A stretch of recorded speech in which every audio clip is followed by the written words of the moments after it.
जावई फारच खोकत होते. सासरे म्हणाले, एखादा पेग घ्या. जावई, दारूने खोकला जाईल काय? सासरे म्हणाले, 20 एकर शेती गेली, खोकला काय चीज आहे?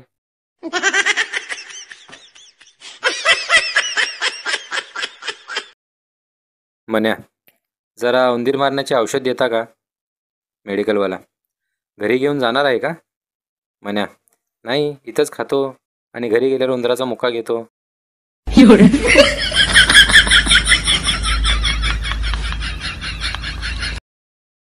सर, काय रे बंड्या, शाळेची वेळ 7ची आहे आणि तू 8 वाजता येतो. बंड्या, सर, माझी वाट नका बघत जाऊ, तुम्ही शिकवायला सुरुवात करत जा.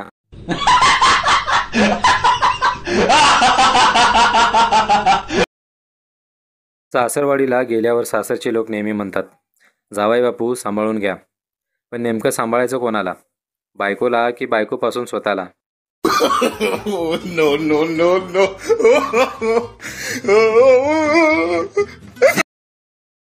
बायको, मी प्रेग्नंट आहे. नवरा, पण मी तर अमेरिकेमध्ये होतो. बायको, अहो पण तुमचा फोटो माझ्याजवळ होता ना. नवरा, काही नको सांगू, फोटो कमरेपर्यंतच होता.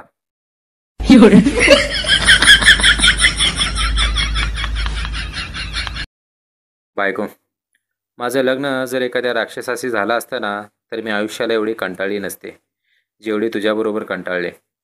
नवरा, अगं वेडी, रक्ताच्या नात्यामध्ये कुठे लग्न होतात का?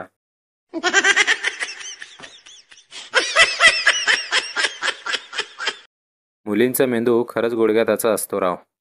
कारण लग्ना अगोदर यांना साडी नेसायची इच्छा असते आणि लग्नानंतर यांना सलवार घालायची इच्छा होते.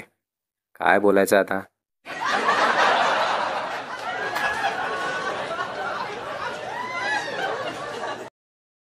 रात्री रूममध्ये 3-4 मच्छर फिरताना दिसले, म्हणून मी ऑल आऊट लावणार होत. तेवढ्यातच एक मच्छर म्हणाला, ताई, तुमची शपथ चावणार नाही, बस थोडा वेळ AC मध्ये बसू द्या ना.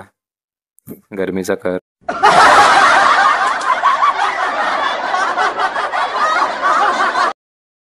मुलगा, आई, मी अभ्यास करता करता TV बघू का? आई, बघ, पण चालू करू नकोस.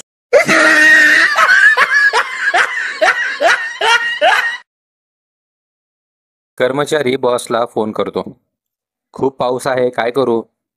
बॉस, माझ्या हाताखाली काम करायचं आहे की घरी बायकोच्या हाताखाली, ते तूच ठरव.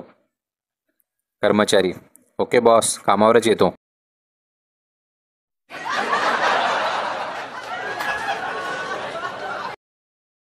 पिऊन आलेला नवरा, तू जाडी, तू काळी. बायको चिडून, तू बेवड्या, तू दारुड्या. नवरा जोराजोरात हसून, माझं काय, मी तर सकाळी ठीक होईल, पण तुझं काय?